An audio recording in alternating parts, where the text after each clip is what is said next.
Traders, how are you doing today? It's good to see you. My name's Rocky Outcrop. We're here to talk about Bitcoin, the Blackrock ETF, how the prices of Bitcoin have been roaring towards the top side, and of course SPY, SPX, S&P 500 stocks, US equities, and anything that you are trading out there in the world. How are you doing? Let me know how you're getting on. I want to see how you are doing, so let me know in the chat box as I bring up the Bitcoin charts. Let's just bring it up here and see what the current price is. $30,121. That's right, the Blackrock ETF Bitcoin rally continues. Let's dive into it and discuss this thing.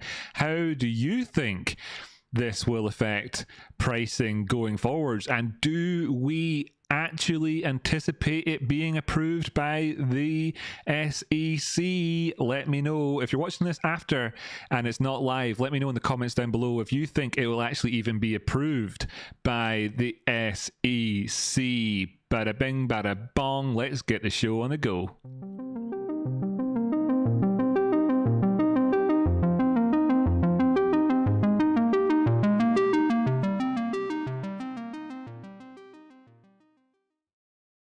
Okay, so we might as well just dive right into it. And I want to point out to people who are familiar with myself and my trading tools that there was a flash target on the 1 hour Bitcoin chart right there at 30,497. If I think I'd have to edit my settings here so that you can see this. Is that going to show up? There you go. Right. Whoa, that's too much. Bring it back down a bit. Bring it back down. Whoa, a bit more. Okay, that's enough. There it is. That's where Bitcoin went to. Okie dokie. So this is what the story was. I'll just bring us back over to, you can see the inception of that thing. And it was over here. We had a head and shoulders back in April. That's right, April the 13th or so. We had this head and shoulders. Friday was the head, and then the right hand shoulder came in on Sunday, the 16th of April. And what we've actually seen then since then is that prices have rallied back up as high as 30,000, but never as high as 30,494. Now the prices have been as high as that today, which has brought the Bitcoin back into a form of equilibrium, actually around $30,000. And it's from here that we get to start asking questions about whether or not we could be trending up higher. Could this be the start of something exciting for Bitcoin and altcoins, or is this just the Blackrock ETF hype having brought the prices back up to where they would need to go in order to satisfy those market makers, right? And that's the big chat of the day. Now, if you're in the chat box, you'll be seeing certain things like how Minner got 24,800. He did well. Yes, you did, buddy. Yes, you did. And if you were joining us earlier on, you'll have seen me and Tam in there having a wee chat about the upcoming season of the Wheel of Time TV show, which we are going to be looking forward to. Well, I am anyway. He's more of a book fan alone, right? And that's what we're talking about today. We've got Lisa in the chat with exclamation marks saying root. Maybe we need to take a look at root. I'll just bring up the root chart real quick and see how it's been getting on. Yowza, 962. Fantastic. That's great. Excellent stuff. Well, hey, that's really making moves, isn't it?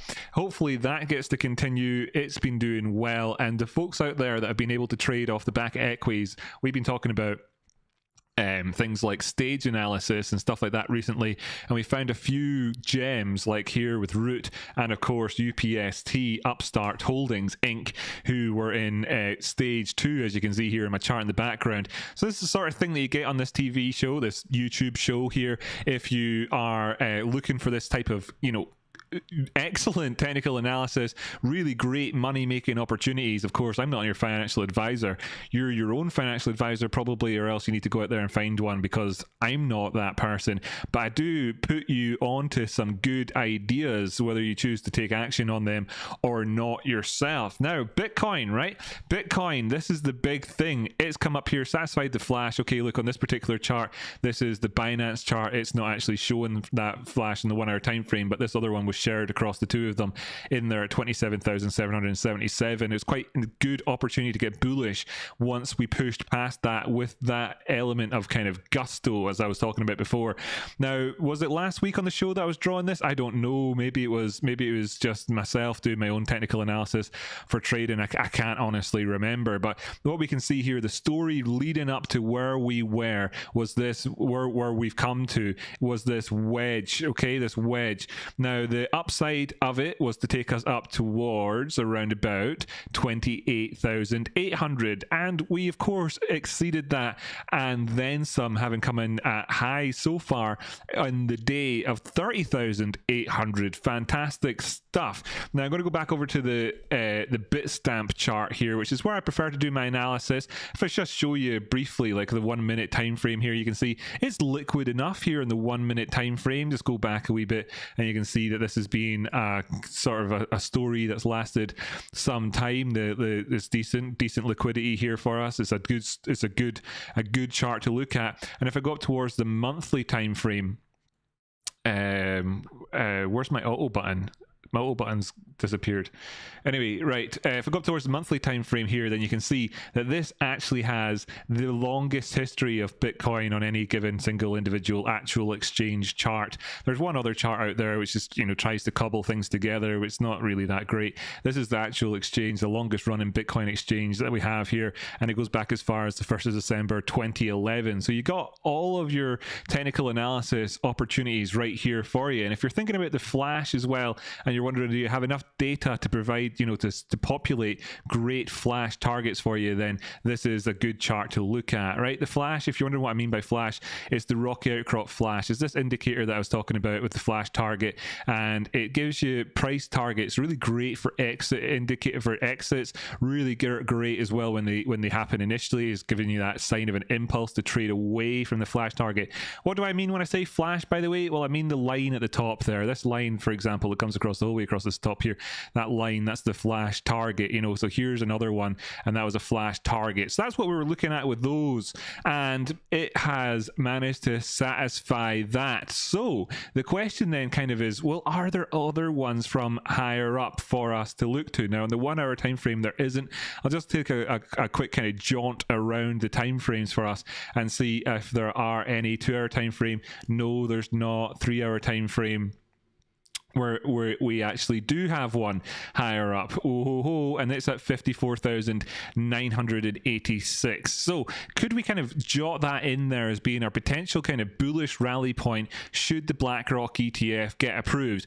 And what would be the bearish rally point should we actually see it getting denied, and if this has a negative news catalyst event for us or not? That's the big questions for us. I want to know what your thoughts are on that, so do be putting your comments below in the comment section below this video if you're watching it afterwards, because I do read the comments that get put on my videos.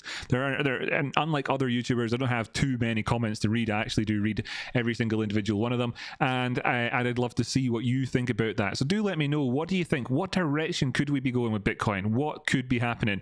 I have a couple of stories to kind of share with you.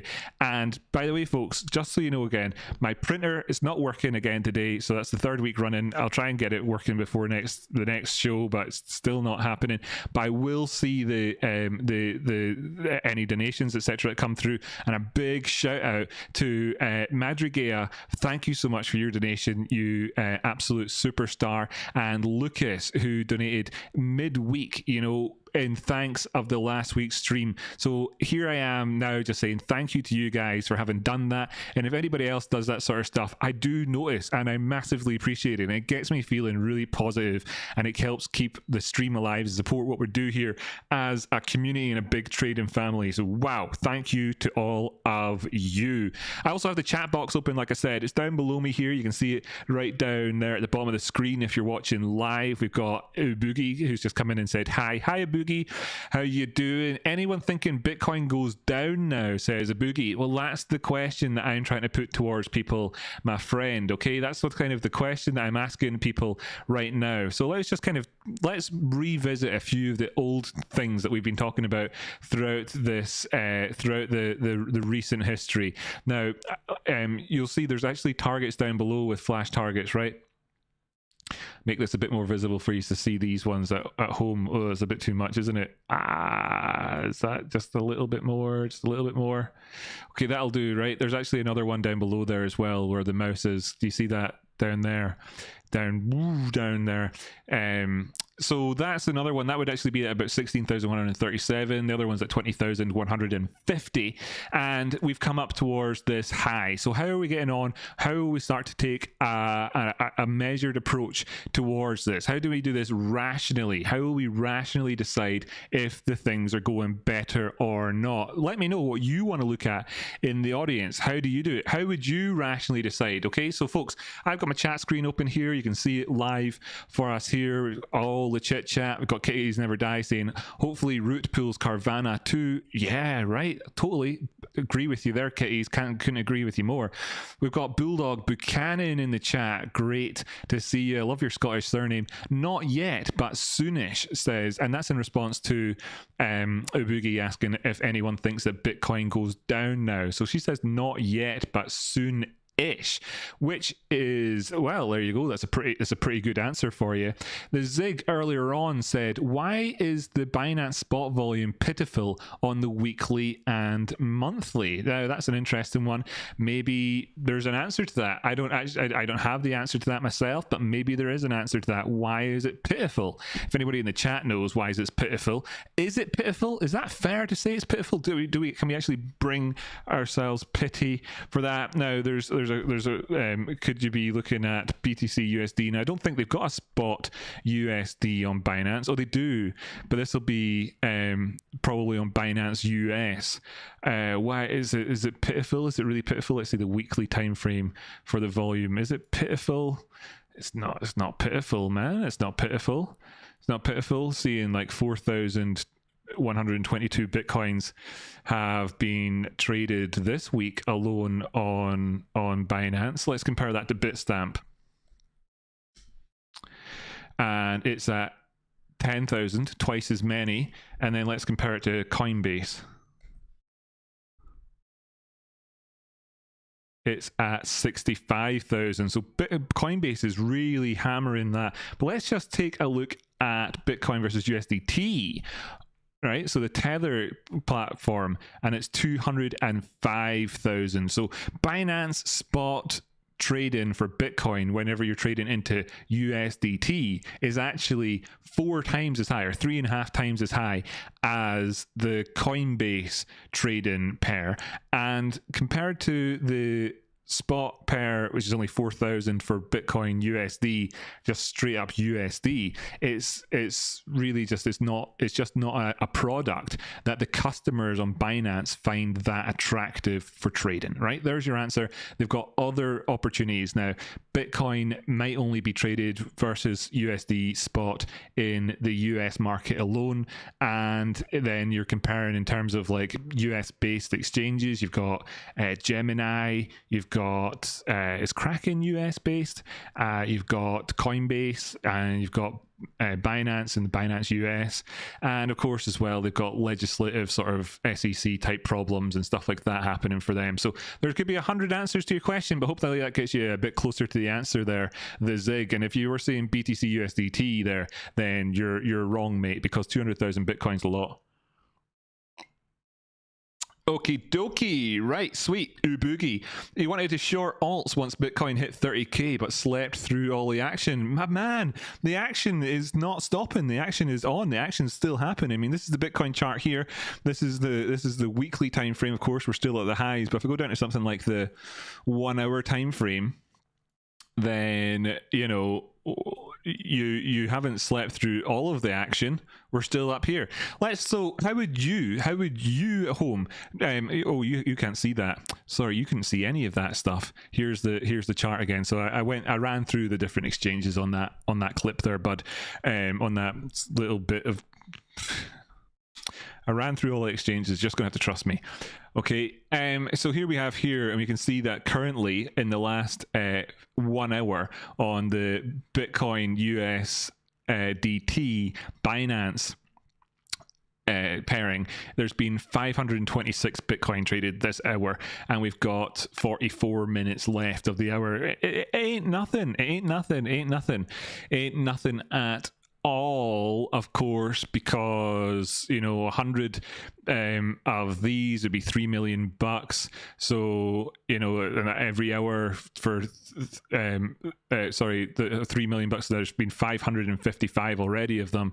So that's 15 million bucks. So there's about $1 million a minute being traded on Binance, against the USDT parent. I mean, it ain't nothing, right? So here we have it. How would you decide whether or not we're in any sort of real danger right now? And I want to point out to people then that there's two major areas that I would look to. The prior weekly low that came in there. Now, how do I know that's the prior weekly low? Because I'm using my Rocky Outcrop toolkit. Okay, I'm using my toolkit, and you can get access to toolkit along with the flash indicator. Now, the flash indicator is actually a revolutionary breakthrough, changing the game indicator, right? Changing the game. Trading futures today myself, I made $8,000 trading off of two different flashes, right? Two flashes. I didn't spend all day trading. I went and got some sunshine and whatever. So that's the sort of thing that you can do with the flash indicator, right? So you can get that through my Patreon. Now, how we could do this is just to measure in from this low down here, right? This low down here up to this high up here using Fibonacci, and just say, are we above the 236? Now, what do we see here? There's the 236, there's the high, there's the 382, there's the 50%, there's the 618 golden pocket, there's the 786, there's the 886, and there's the 100%. What is that? That's all part of the Rocky Outcrop toolkit as well. So that one that I just drew in shows you that came from down there. That's where the toolkit's choosing to find its low for the high. It's taking care of that for you in the Fibonacci, and we can see that it's above the 236, right? So that's a pretty decent thing. But I want to point out that there's this big wick here, right? There's this big wick, and the current consolidation that's happening is happening in that zone, and that makes a difference, right? That makes a difference. And I want to say a big thank you to the people who've been doing a little bit of the donations and stuff in the background. I'm going to get around to thanking you for them properly.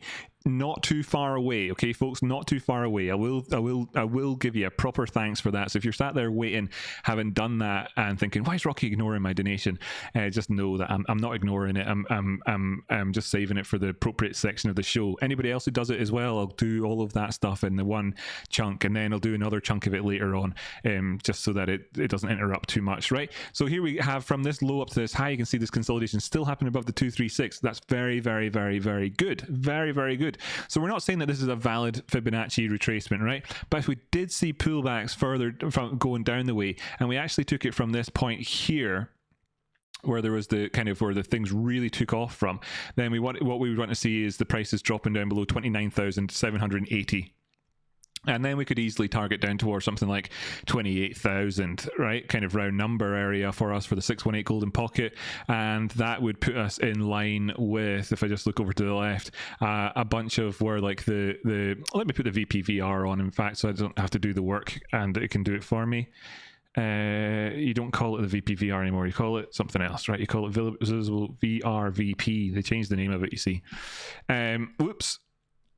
So let's bring this over here. You can see that this 618 golden pocket lines up with what? It lines up with the 618 golden pocket lines up with what? It lines up with the biggest node here, really, on the screen as it stands right now. I'm just going to change the settings here so that they actually are more visible for people. I'm going to get rid of the value area. I find that particularly useless idea, right? So you can see here, 28,000, big nodes, big idea here that this would be where you'd be seeing a pullback to, right? And I would then anticipate that that could potentially be an 886 Fibonacci retracement. Now, I'm using Fibonacci to make the story short and neat.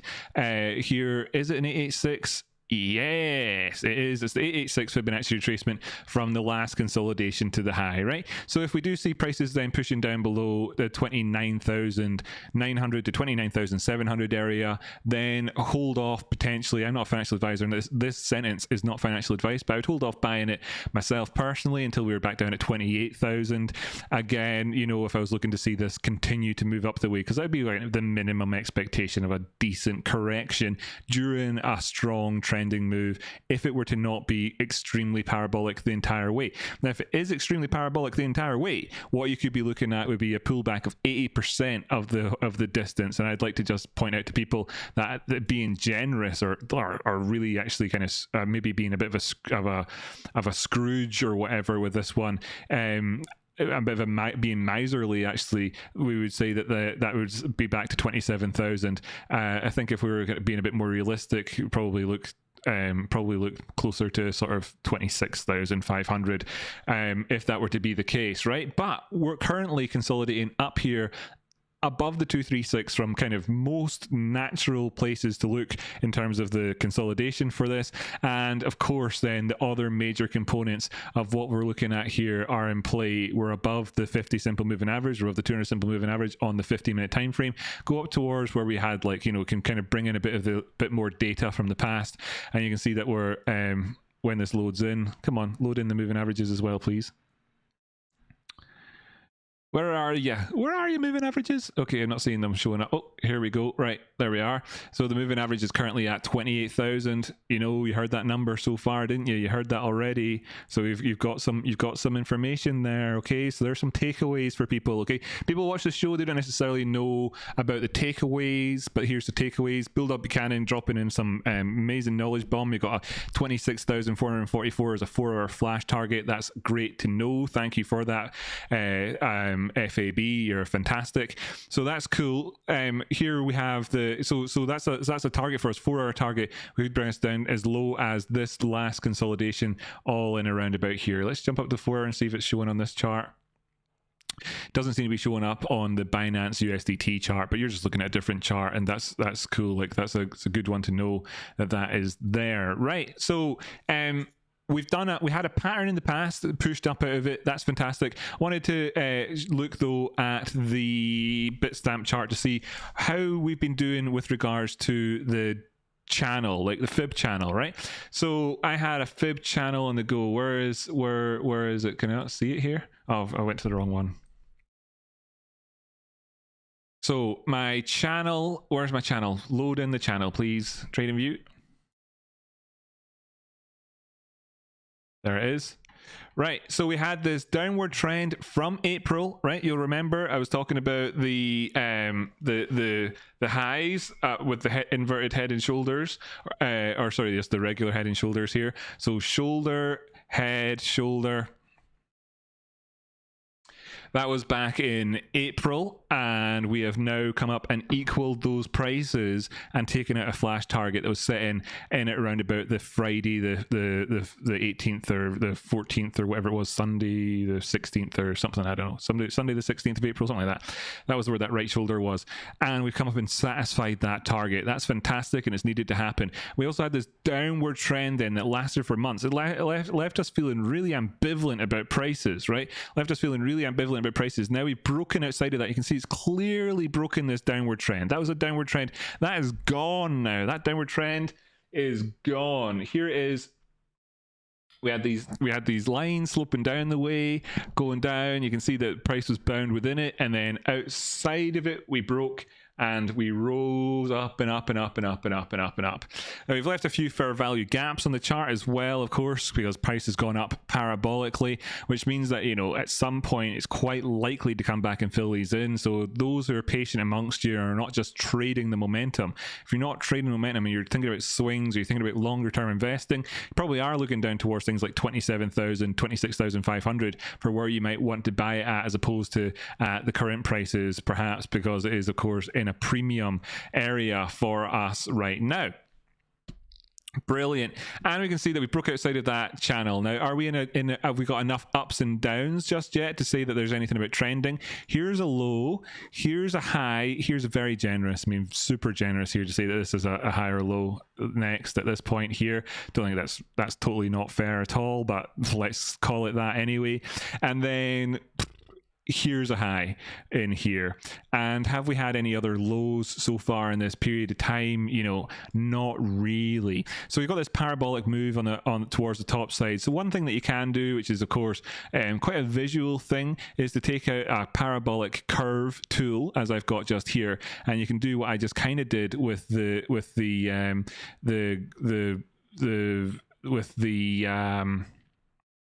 green line that I drew just there now. So you can draw that up and you can say, like, so if we break through this area, continually kind of adjusting this as time goes on, you know, then we are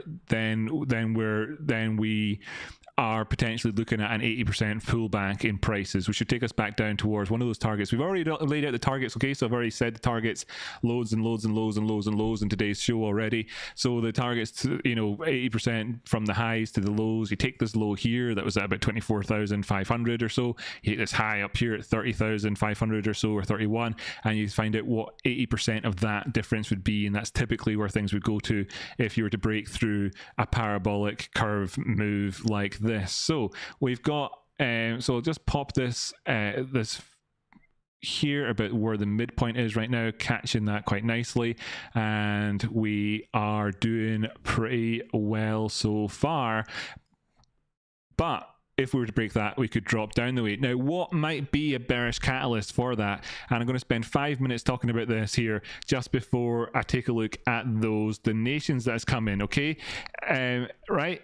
And let me just see the chat here. We're doing all right chat-wise. Yeah, everybody's happy in the chat box. Everybody's happy. Everybody's happy.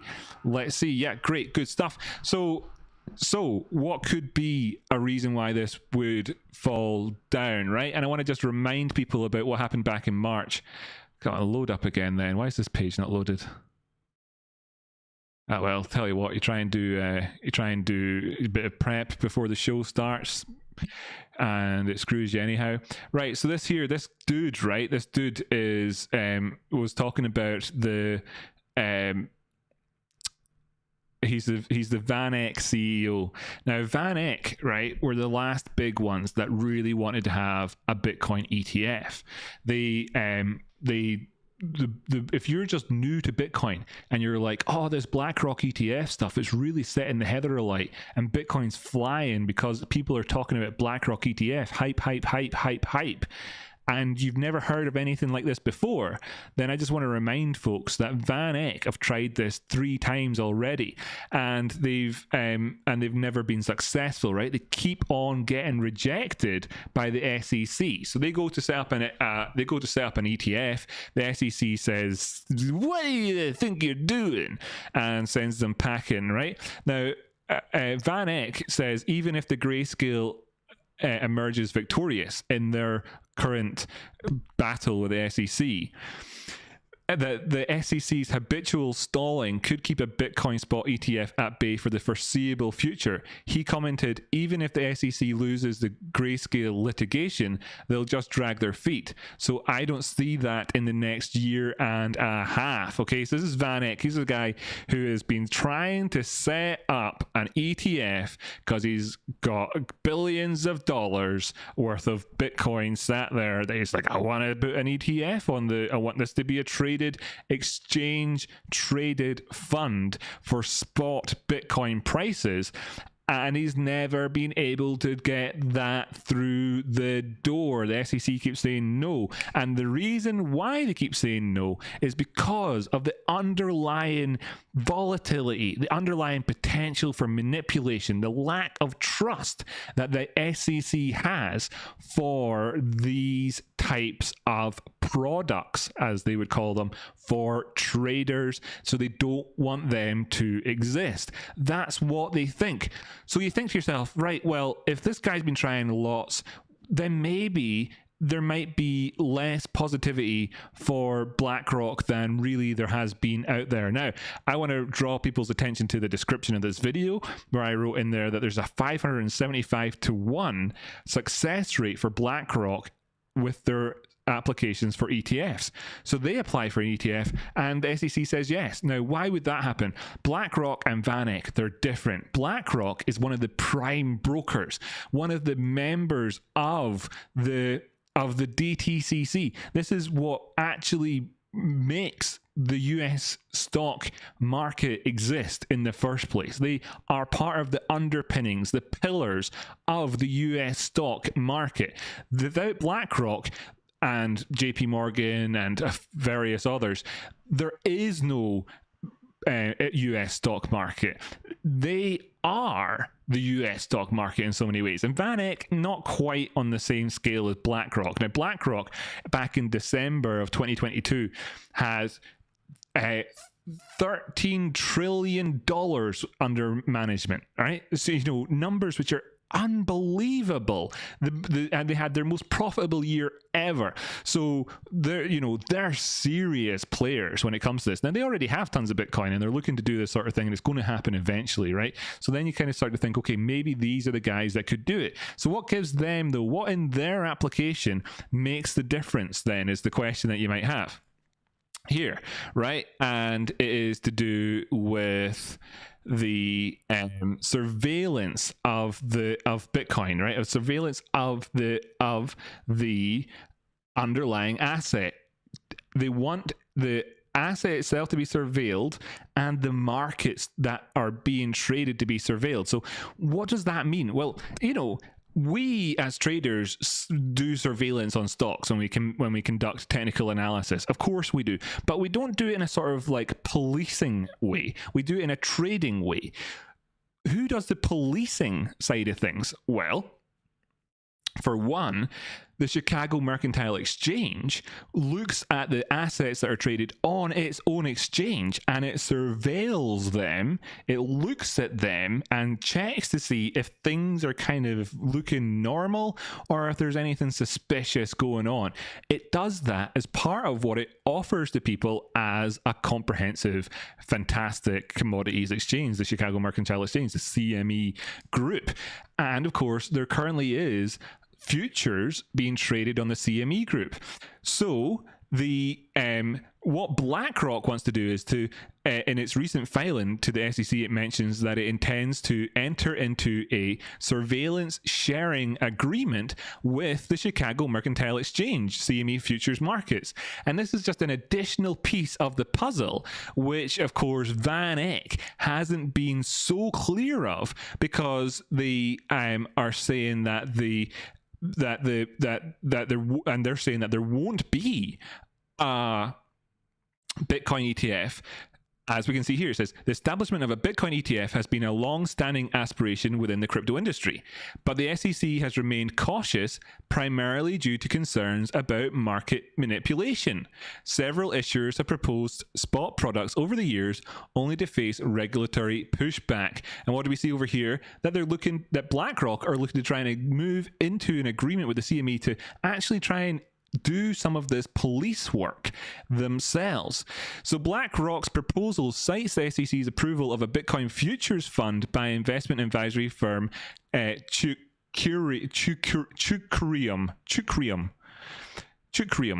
That ruling noted that the CME comprehensively surveils future market conditions and price movements on a real-time and ongoing basis in order to detect and prevent price distortions, including price distortions caused by manipulative efforts. And of course, the main problem over here is concerns about market manipulation. So what BlackRock are trying to do is to try and overcome this issue that they see as a clear red flag with the previously rejected, as recently as March 2023, other ETF for Bitcoin spot prices in markets. And that's why, along with ideas such as, of course, that BlackRock has got a record of 575 to 1 in terms of approval for their ETF applications, as said here by Eric Balchinas here. Fun fact, BlackRock's record of getting ETFs approved by the SEC is 575 to 1, which is another reason why this is a big deal. They don't play around. And that's where this optimism with this is coming from. And that is, my friends, what the story is. Now, if you're wondering then, what's VanEck been doing in the meantime? Well, they have had other things. They've got XBTF, which is, of course, the VanEck Bitcoin Strategy ETF, right? Which is not a spot ETF. As you can see here, the price of this is $29.97, right? So you can trade with exposure to the underlying movements of Bitcoin, but it's not one-to-one. It's not a spot ETF. And I think that will shine a light into any sort of like confusion you might have about what the word spot ETF means, because you can see right here that the price of this, which is run by VanEck, which is a Bitcoin strategy fund, and it is an ETF as traded by ARCA, as it's, so it's there in the NYSE as ARCA as an OTC ETF. You have this mutual trust investment fund here priced at $29.97, not the spot price, not the spot thing. So, but whereas over here you can see that the Bitcoin price is $30,000, not $29, but $30,000, and that is what they're trying to bring about as an ETF, where it's traded at the actual price that Bitcoin is. So there you have it. That's the news. That's what's going on. That's the context. I'm bringing you the context and I'm giving you the takeaways, so that when you go out into the world and you have a conversation with somebody else who likes Bitcoin and they say, what have you heard about this ETF? You can say, bang, bang, bong, here's the information that you need to know. I've given you it. Now you know it. Where does the ball land with this, right? Where is the ball? Well, the ball is in the SEC's court. It is now up to them to decide what happens next. If the SEC want to bat this back the way and say, look, we like your proposal, we're not ready for it quite yet, that could come as a negative bearish catalyst on the Bitcoin prices, and it could see negative things happening, which might be the catalyst that it needs to drop back down to some of these targets that we have identified, such as a Rocky Outcrop Flash at $26,450 or so dollars, right? That's one of the price targets that are there, and that's a good chunk down from where we are just now. It's nearly a 20% discount, so it's a really big deal. So no, it's a 15% discount, but it's a really big deal, and that is the current story. So will it get approved? It's in the SEC's court. Why did the other ones not get approved? Because of concerns about manipulation in the markets and the security really that exists within this product. What have BlackRock done that's different? Well, two things. One, they're BlackRock, which is in itself a big difference to the other people who've applied. Two, and what I mean by that is that they are one of the pillars of the US economy, and they actually form a significant chunk of what the DTCC is, what the actual, where the stocks exist and who has the stocks and where they are, and the actual holding of these things, and that they're like JP Morgan. They're huge. They're an actual part of the fabric of the US economy, as opposed to, a player of the game. They are the game. And what they've done differently is they've tried to say as part of their application that they want to go into an agreement with the CMEs to be able to, the Chicago Mercantile Exchange, to be able to surveil the assets properly, which is what the SEC has accepted as being a standard, a gold standard, which already exists, which is why they approved, of course, the commodity trading of BTC Bitcoin on the Chicago Mercantile Exchange, CME exchange. Okay, so now you know that's a big difference. That's where we are with this one. That's why we can see so much excitement here. It's why they would understand it, the negativity should it get kind of pinged back over the fence to BlackRock and says, look, we need you to do more on this before we approve it. If it does get accepted, then what's it going to be? It's going to be part of the iShares thing. So, you know, for instance, there's like iShares are really popular for trading the 20-year notes, the 10-year notes, the 20-year bonds, the 10-year notes, and for the US, you know, the government US-backed bonds. We call them bonds as a kind of general overall term. If they're less than 20 years, they're known as notes. It's kind of just technical jargon. You don't really need to know that, but just like using the word bonds loosely here, the US government bonds, you know, the iShares 20-year bonds, you know, that's a big thing. You've heard of that probably, and that's BlackRock that managed that whole thing. And, you know, this is a serious big player in the world of finance and, of course, investments, right? Woo! Oh, yeah. I think we're happy with that. I think we're happy with that. So let's just check in with what the people said in their that donated to the channel. Big thanks to you folks, by the way. Massive thanks to you. Got this live chat up here, by the way. If you're taking part in that, then I got much love for you. Can see Sarah Rera in there, for instance. She's a fantastic lass. I'll be publishing later on tonight. I'll be uploading the next edition of the Rocky Outcrop community podcast called Traders of Lost Charts, as hosted by Sarah here, who is a community member and a fantastic lass, like I said.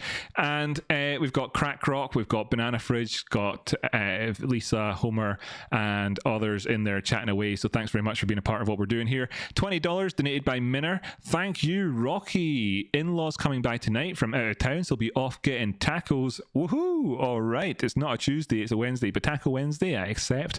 Brilliant, tacos every day, why not? Getting tacos, your favorite, here soon. Fantastic. Could I get a quick VIX look, mi amigo? Appreciate you and hope you are well. Brilliant. Yes, you can. We'll take a look at VIX in just a moment, my friend. And we'll probably take a wee quick look at SPX while we're doing that as well. Go Win to Win donated $100. What a legend. Returning some value to you as I leave for work and looking forward to a rewatch. Cheers, man. Massively appreciated. When you watch this back later on, just want you to know that I think that you're an absolute legend. Thanks so much for making what we do here possible. Okay, so you're looking forward to a rewatch. Thank you for these weekly streams of market insights and live charting TA. You're the best around. You're the best around, my friend. Wow, how cool is that? And then we've got Lisa in here. Just took a quick look at DVN and would love your thoughts on the tickers. On the ticker. Cool cat. Excellent, Lisa. Right, so we've got a couple of things we're going to be taking a look at right here. We've got VIX, and we'll be taking a look at DVN. And a massive shout out to Go Win to Win. I want to give a big shout out as well to Madrigea, who did $100 as well to me the other day during the week. Thank you so much, you absolute legend. How fantastic. I appreciate you so gosh darn much. And a big shout out here as well. I have to get my hands the right way around. This way to Slow Learner 420, who of course is the next guest on the podcast. Yes, excellent stuff, fantastic. Right, with that, I'll run the intro credits clip thing again, and we will jump on over to the requested charts. We're taking a look at VIX, and we're taking a look at DVN. Now, by the way, Madrigea's donation during the week talked about how she likes to she wants to become a better trader, etc. And but she finds that SPX 0-day options are too risky, and they are. Okay, it's difficult stuff to trade with 0-day to expiry options because you're dealing with so much movement of the behind the scenes, the cogs that really get this thing going are all changing constantly. You know, your theta is basically gone. You've got like hardly anything left there, so you're really looking for the intrinsic value to go on that one, and it really begs the question, you know, would you be better off trading futures? Would you be better off trading futures? Probably. Okay, probably. Now again, like I say, I'm not a financial advisor, none of this is financial advice, but if you've dabbled with 0-day to expiry options for the SPX, then you probably would like futures with the way that you can actually just trade what's in front of you without having to deal with things like implied volatility, etc. However, of course, options do have the benefit of having the kind of the risk element of it taken care of for you, in that you can kind of think of that money as gone as soon as you've spent the money on the option, and maybe then it comes back into profit and you make money that way, and you don't have to think about risk management as much. But if you are thinking about these things, then futures is where you should be looking, because you're just trading the numbers that are there in front of you, as opposed to kind of magical, mystical hubble bubble, boil and bubble trouble. Okay, fantastic. Right, let's just take a look at that DVN and VIX for our pals.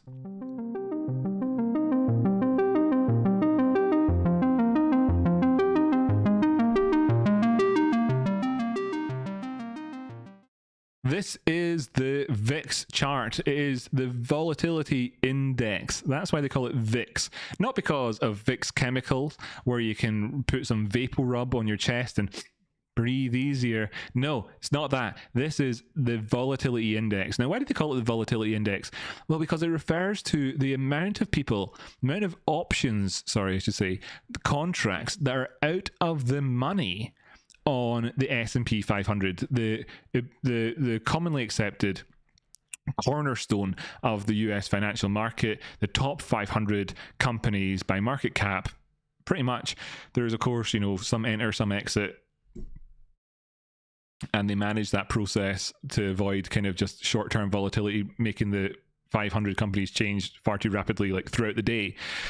But it's pretty much the top 500 companies. I mean, nobody gives that detail. Why did I give that detail? But VIX is the out of the money options contracts on these, right? And it's based off of and here we go, as TradeSpot's telling us in here as well, that the SPX and SPY. So SPY was the first ever ETF that was created by State Street, a company, an international custodial and trading mammoth, one of the biggest, another one of the pillars of the US economy, of course, set up in Boston, on the main street in Boston, which is called State Street. And then they set up this ETF for SPX. And what did they choose to call it? SPY, SPY. And so anyway, getting back to the story though, I mean, this is just looking at the amount of out of the money options, right? So as this is dropping, generally speaking, there's less options out of the money, which means worthless, right? Wrong, incorrect, bad decision, shouldn't have bought that, I've lost all my money. There's less of them now.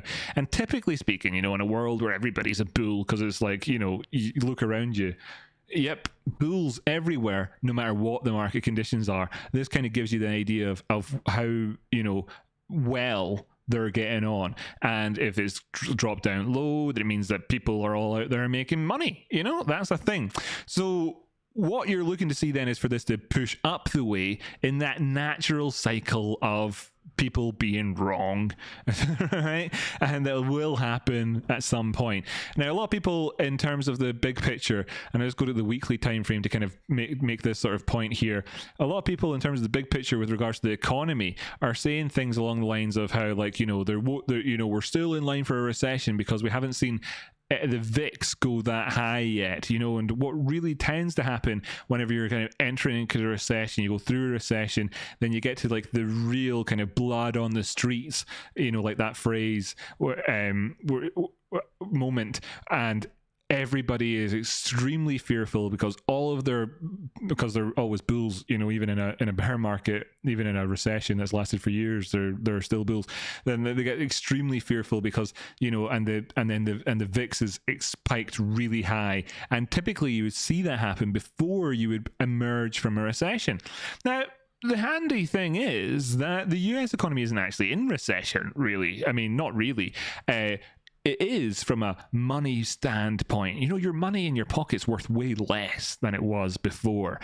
And inflation is outstripping the growth in the economy, and that means in real terms as a phrase means when you include inflation, it's the net of inflation is what real terms means. In real terms, there actually is and has been a recession in most of the Western economies for the last couple of years. However, we haven't seen that massive spike up on VIX, unless you cast your eye back over to here, which was, of course, in January 2020 when things were so high last. And before then, you're looking over there towards November 2008, which is why when people are talking about big recessions, etc., they talk about how they've got this need for something like this to happen or something like this to happen, where, you know, it's like, okay, so everything's gone totally terrible. We can all agree everybody's lost money now. Now let's get back to the economy being on track again, right? So that's a bit of a background and everything.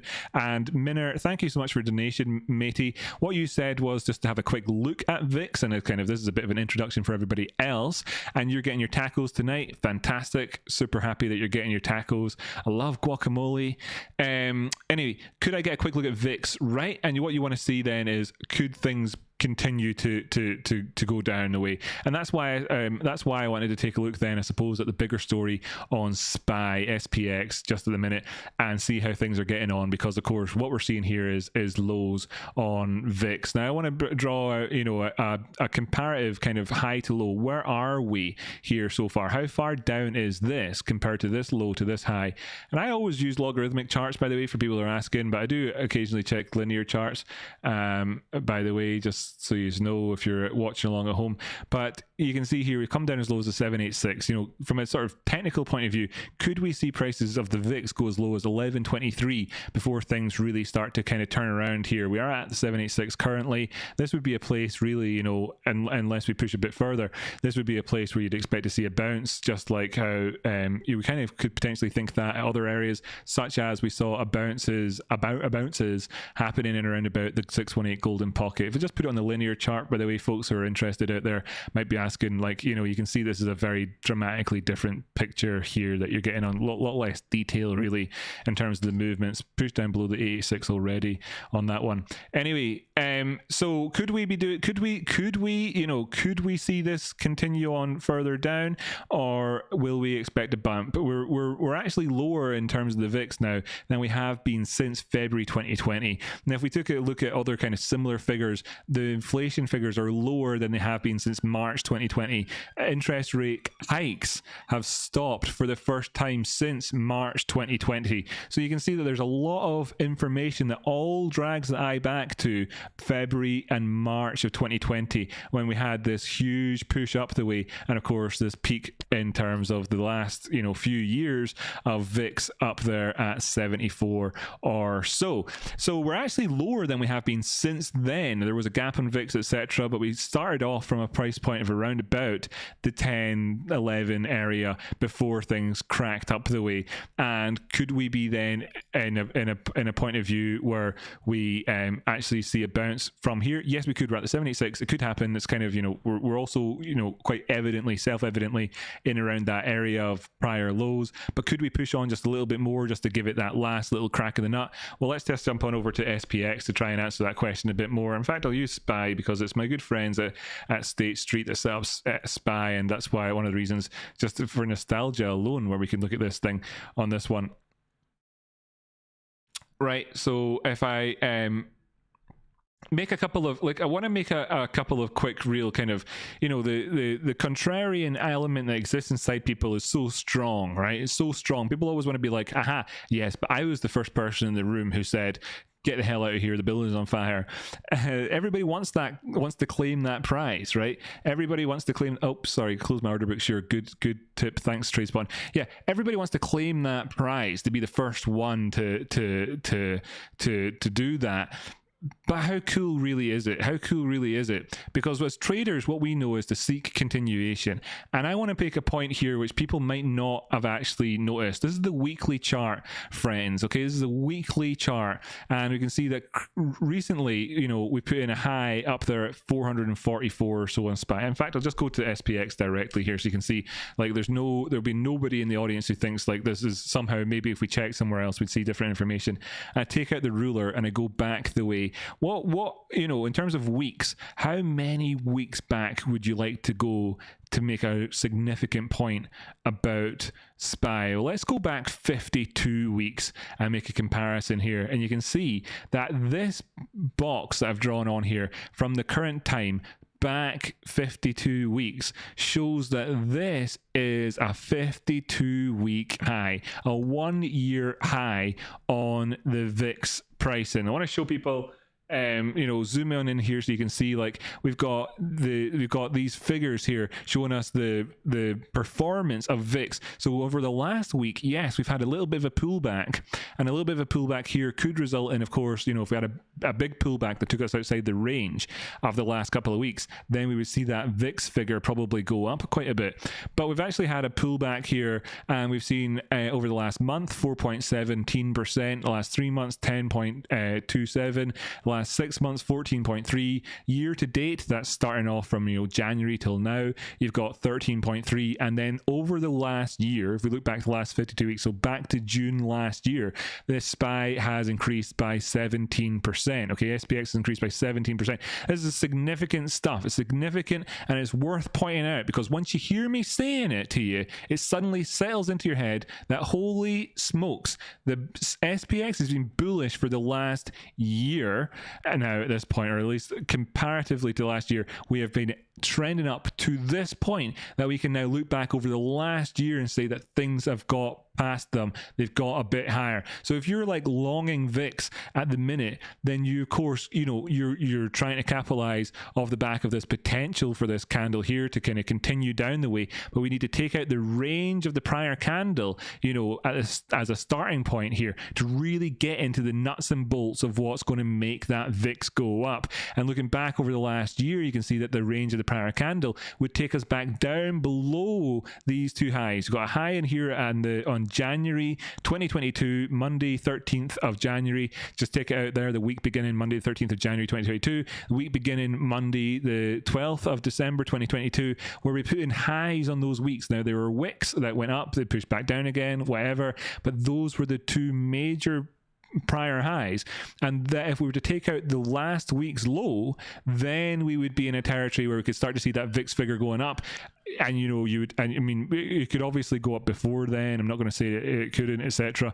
It's just that what you're looking for is options over the next month to then be out of the money, and that means that from this point onwards, then the last week people will be buying the options, they're in the money, the prices have moved up, the range of SPY over the last week has brought us back down to create what could potentially be a dark cloud cover, of course a bearish harami candle if you want to talk about it that way, but this recent bullish candle is now pregnant with another candle here. It's pregnant here against this previous candle, kind of standing on its head. It's pregnant and it's doing a handstand, and if it were to then drop down, you could have the dark cloud cover pulling us back down the way and coming in. And of course, what would we look to? One of these recent lows, perhaps. I'd probably look towards this outside edge here, take us down towards 4,119. Let's actually just call that 4,120 to give it a round number, and that's what I would look to, perhaps, sort of at a glance, to say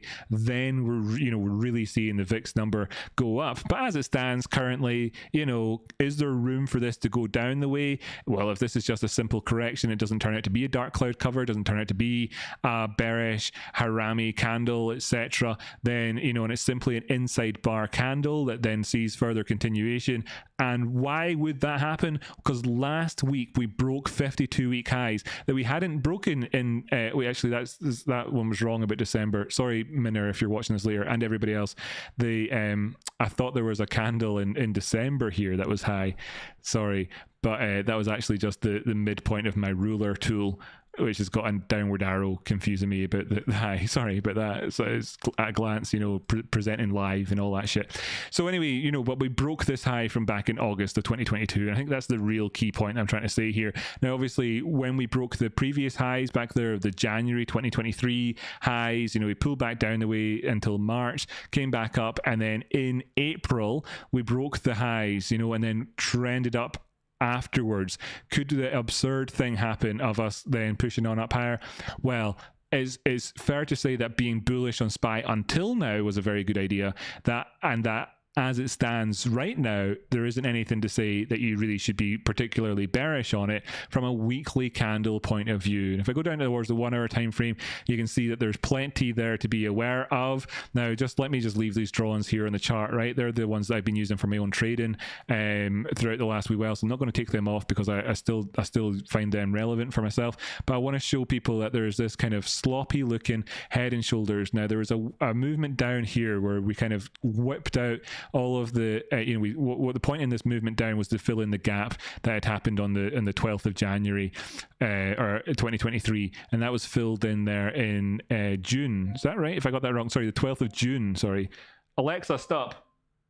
The 12th of June, and then we came back and we filled that in on the 14th of June, so a few days later. There's a 1 hour time frame, and that then of course cleared out a few of the people's stop losses who were based in their idea of that if it fills in the gap then I'll cancel, etc. Provided a good deal of liquidity, pushed on up higher, came back down, and then went to that neckline, came up higher, back down again. And now you can see that 1, 2, 3, 4, 5, 6 hours or so we spent hovering around about this of the prior lows that came in on Tuesday. Now, in terms of like looking at this now, I'm a little bit kind of negative about it. So this is the futures chart. Oops.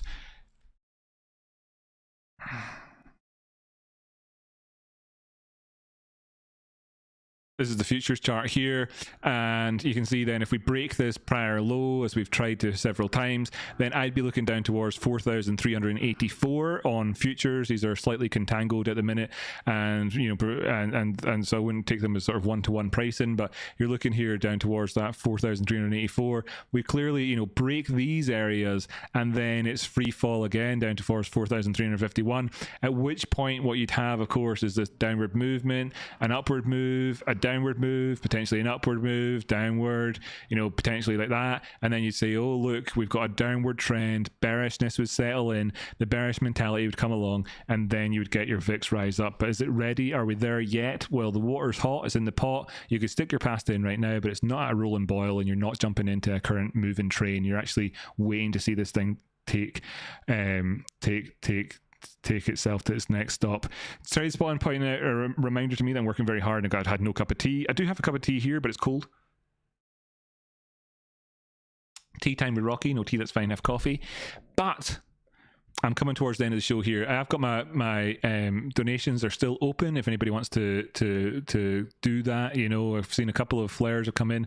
Bulldog Buchanan has been a member for 20 months in a row. Great, thank you so much. Helps us support the channel, fantastic.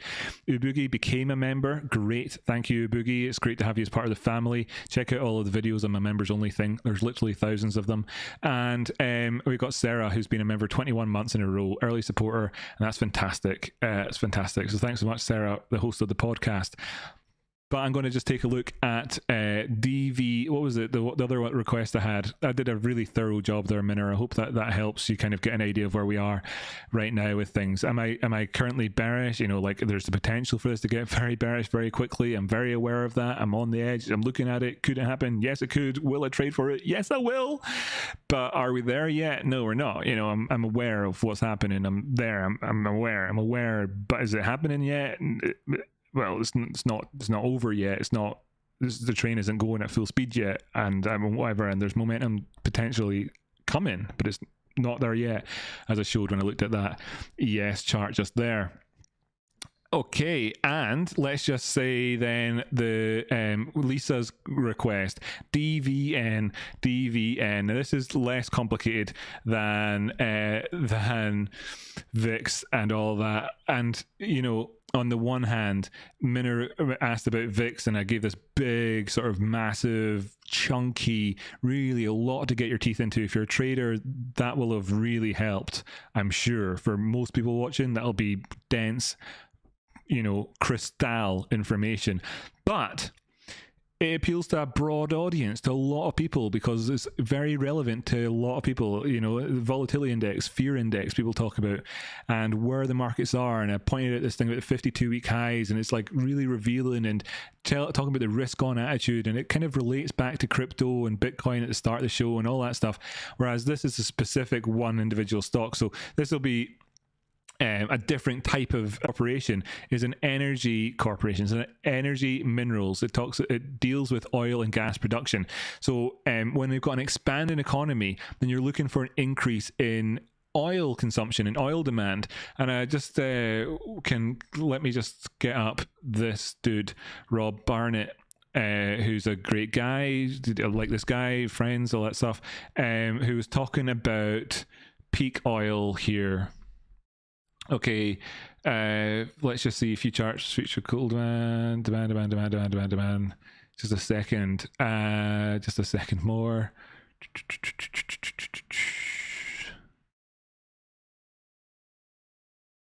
Okay, so another angle. News mentions the peak of oil demand peaked in the first quarter of 2020, about 1 year ahead of similar mentions from corporate filings. Going back though to here, we can see he retweeted this other guy's tweet. Good proxy for chart for a few other things like ESG momentum. How much people are listening to IEA, IPCC, net zero types, following lead of Western governments, to name a few. He's talking, and he quoted Rob Barnett here, who I was chatting about. Where have all the peakists gone? Peak oil mania appears to have peaked in the second quarter of 2021.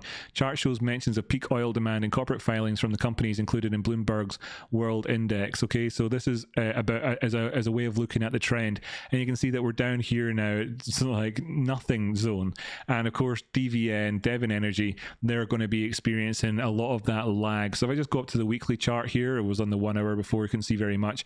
We can see, yes, we've had over the last number of weeks since September 2022, it's been trending down the way. Now, it has got the potential to be putting in what could be a short-term bottom here. But before we get past that point, I want to look at, first off, where this high is in relation to the previous highs. You can see we did an 886 and a bit, and then some, and then pulled back a wee bit. Yeah, okay, so right, so that just puts that into context.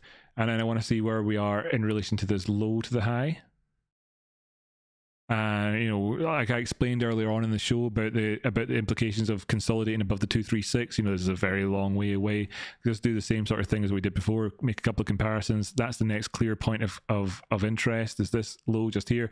Then the next ones would be up here, and you can see that obviously by this point, you know, we're actually below the 236, but we've gone as down as far as the 382. So there is, from a Fibonacci point of view, we've satisfied an awful lot of that, and for us to move. Oh, sugar, my screen just went off. I'll give this a second to come back on. Come on. All right, great. For us to move up the way, then you know, we'd want to see some. If prices take out this low here, Lisa, of $43, then yes, we're absolutely on the way towards going down, probably towards $31, but most likely towards $21.50, and taking out something like a 618 or a 50% of the Fibonacci retracement zones, or some other technical entity. Here you can see the 50% zone comes in at around about $16, the 382 at $23. You know, $36 is only 236 from a longer term point of view. We put back on the drawings, etc. We can see that the 200 simple moving average comes in at $32.78, so that's negative as well, and we're obviously below the 50 simple moving average. But what we do have is a rocky outcrop flash up there at $60.69, and my question is whether or not this could be us actually putting in a short term or a medium term low with this rising bottoms that we've got here. So there's higher lows coming in while we've had this sort of more or less equal high at this point. We had a gap that got then filled in, came back in to put in what though? A higher low, and that's a pretty nice area to be at, you know, to be positive about this one overall. I actually think there is potential for us to then say that you can manage your risk on this one fairly easily with a target towards that $69 area. Quite nice long position here, pop it on and say, look, I don't want to be in this below this area. Now, I'm not wanting to buy it at this current price here necessarily either. I'd rather got it one of these lows. For instance, today you could have got it down there a good chunk lower than where it is right now, or indeed you might have bought it last week over here. So you can see that dramatically affects your sort of risk to reward ratios. But just to put it, you know, to point out, you know, from where we are, roughly where we are at the minute, up towards that $60.69, you're still getting a greater than 2-to-1 risk to reward on a trade from that, managing risk around that zone. Would I manage, you know, if I were to just buy myself right now, I'd probably manage my risk much tighter than that. Perhaps use something like the Ichimoku Cloud that I've got here in the background. Let me just double check that my settings on this one. Sorry, just a second.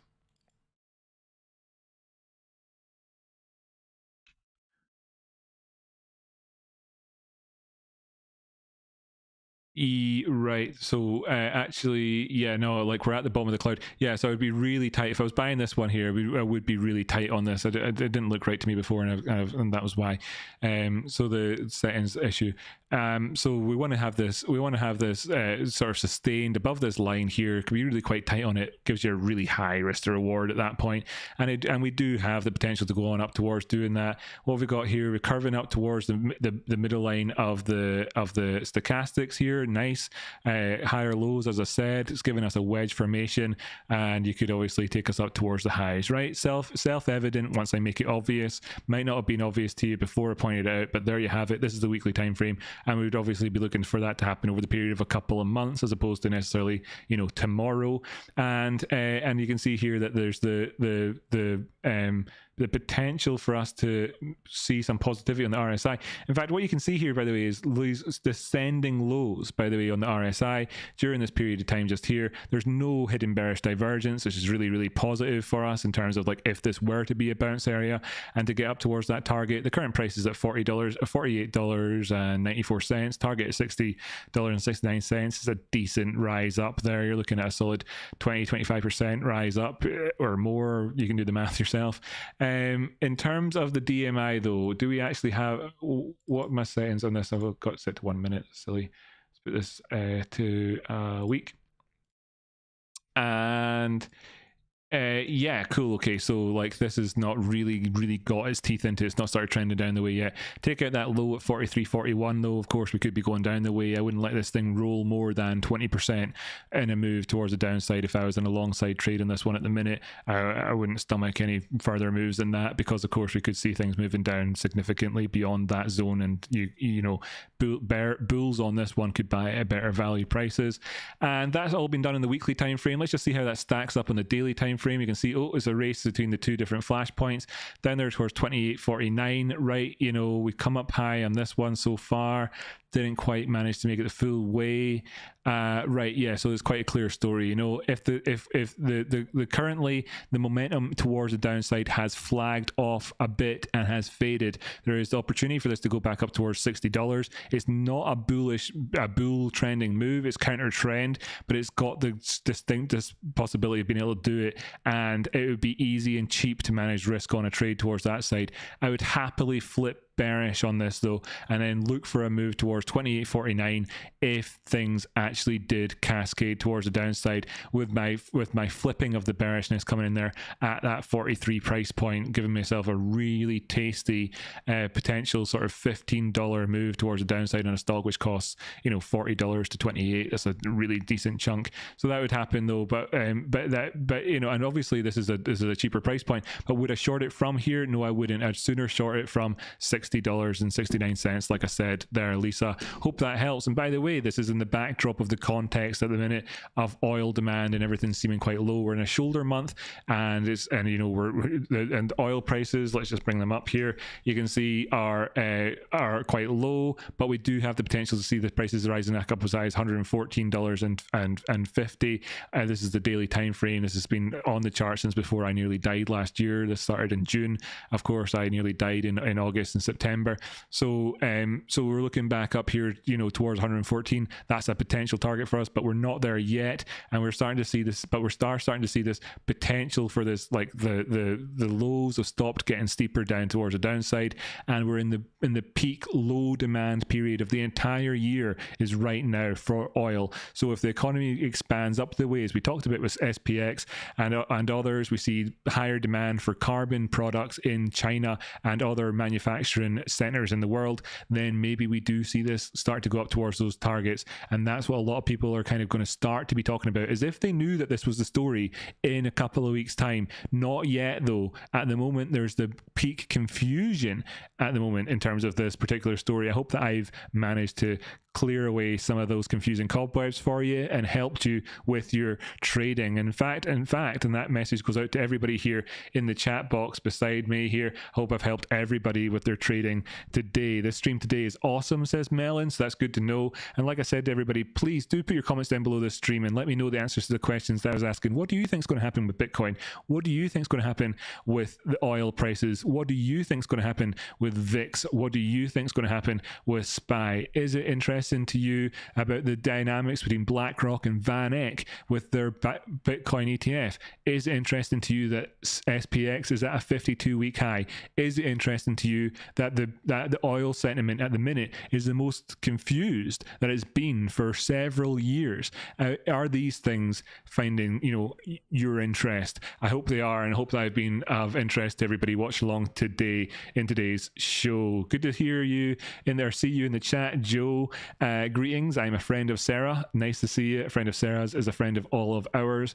And thanks so much to everybody. Lisa says she's looking for a better entry. If you're looking for a better entry, Lisa, then great. Okay, there could be better entries to come on DVN. I would probably imagine that a better entry would be $28, obviously. But in terms of where we are right now, if I would rather be buying it towards one of these lows, perhaps, getting towards that gritty testing point of $46 or something like that, $45, where people really think, oh, I'm about to flip, make it so that you're close to being wrong. Not financial advice for anybody watching, not a financial advisor, but make it so you're close to being wrong before you decide to get into something, because that's the smallest amount of time that you can be wrong for before you can cut your decision and walk away with the minimum amount of pain, as opposed to just buying it based off of some idea, your own personal sentiment. Wait for the charts to give you that sentiment before you start chasing it. And that's where we are, right? That's where we are. So folks, if you're looking to try and get some information for your own trading, be sure to tune into next week's show, because it seems like we're out of time. And I want to give a big thank you to everybody who's tuned in today and has been watching along with us during today's live show. I want to give an extra big thank you to the people who have wait, what? My credits aren't working. Thanks for watching, moderators. Okay, those credits are supposed to have more information in them than that. Thank you to everybody for watching. Thank you to my moderators, the likes of Lisa and of course Kitties Never Die here in the chat right now, Bulldog Buchanan and Tradespot, fantastic YouTuber and great guy, and of course lots of respect for him. He is my brother. Thank you to all the members out there. For instance, our new member Melon. Thank you to the donators, and over the last week the donators have been Lucas, Madrigea, and then today we've had Minner and Bulldog Buchanan. Was that right? Did I get that right? No, sorry. Take that back. Lisa, and I'm trying to scroll around here to get that in between name. Who was it? Madrigea, Minner. Go in to win, buddy. Yes, go in to win. Oh, yeah, man. Super appreciate that. And thank you for these weekly streams of market insights and live charting. TA, you're the best around. Well, I don't see anybody else doing anything like what I do here. I think this has been a bit of a tour de force in terms of technical analysis, macroeconomics, the understanding how the world works, and bringing that information to you in a way that hopefully you can understand, and then you'll be able to make decisions better when it comes to your own investing and financial health. So look at that. Rockets in the chat for Rocky. Thanks to everybody for being a part of what we do here. Thanks to and I hope you enjoyed the show and watching the charts with me, and I'll see you all again next Wednesday, and I'll be uploading that podcast later, and it'll be available next Wednesday as well. So, and if you want to be a part of the podcast, get in touch with Sarah, and thanks to Slow Learner for doing it this week, and we'll see who's coming up next. It'll be exciting times ahead. See you all.